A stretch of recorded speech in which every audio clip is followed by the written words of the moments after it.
Peter Kenneth. We would like to now bring on board Honorable Oburu Odinga, who has been very steadfast in the journey with the Right Honorable Raila, and also a friend, Honorable. Let's appreciate Honorable Oburu Odinga. Karibu. Asante sana Bwana Karuri. Wananchi wa Kiambu, hamjambo? Muriega renge. Ngai ni mwega. Ende shiode? Asante. And that is his nature. Thank you. Ya, sina mengi ya kusema kwa sababu sisi tumekuja hapa kwa rafiki yetu ya dhati, mzee the late Nginyo wa Kariuki. Nginyo wa Kariuki was a great friend of my dad, and unfortunately I did not come to his funeral. But when Raila told me that he was coming here, I told him that I must come with you. I must come to pay my respects to Mzee Nginyo wa Kariuki, not just because he was a true friend of my dad, but because he also became a great friend of mine. And he was one of those rare people whom, when he's a friend of your dad and your dad passes on, he continues to be a friend of the children of his friend. And immediately I joined politics and I came in a by-election after my father expired. When Nginyo Kariuki called me to Nginyo Tower in his office on the first floor, and he gave me 100,000 shillings in 1994, which was a lot of money. And I can tell you that throughout the campaigns, not even my brother, not even my friend Jim, gave me a single cent. It is only Mzee Kariuki who thought that I needed money, because I was a poor civil servant who had just come from office, and I joined the campaigns without money. And he knew that. I don't know how he knew, because I never asked him to give me money, but he gave me money. And that one I will appreciate until my last day. I also want to say that my friend Mzee Nginyo called us here several times with the Council of Elders of the Luos and the elders of the Kikuyu.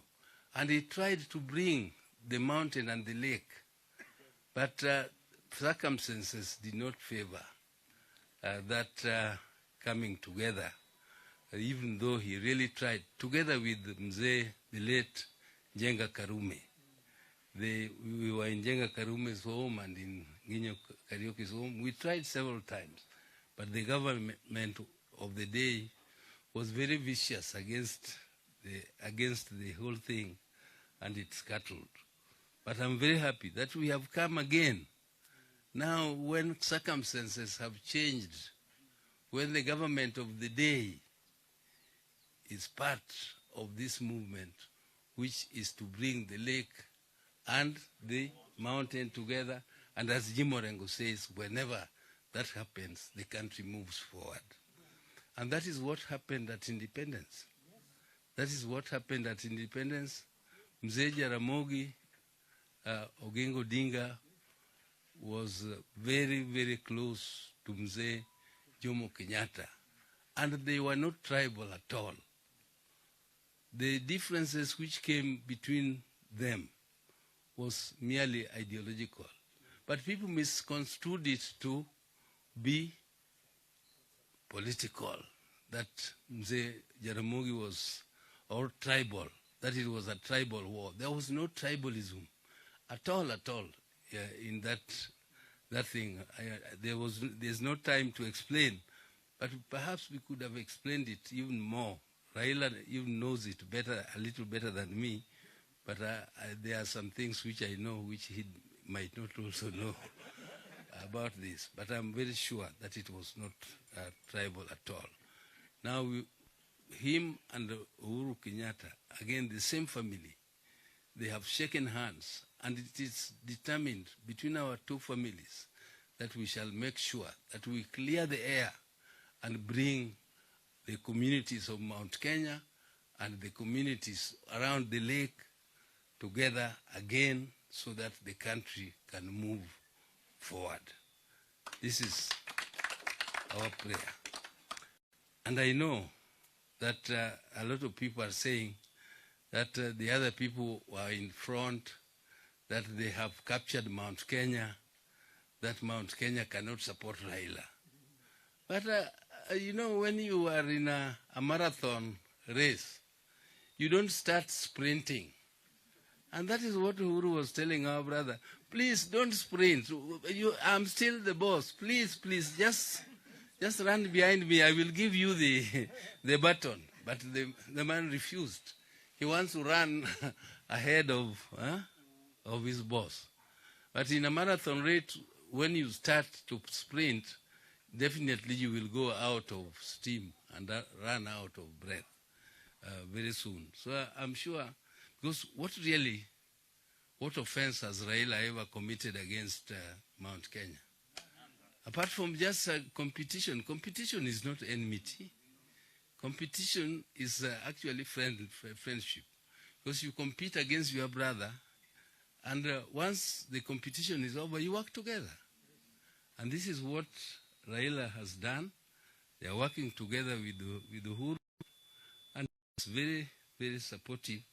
And Uhuru is also returning anarudisha mkono. Anarudisha mkono because the other one to whom he could have rudisha mkono did not want the mkono. He wanted to run much faster than, following his boss. And I want to just say that I just want to conclude, because we were not here to make long speeches, that actually the journey which has been started is moving on. I think it is moving on well. And we want to ask the people of Mount Kenya to recognize that whereas,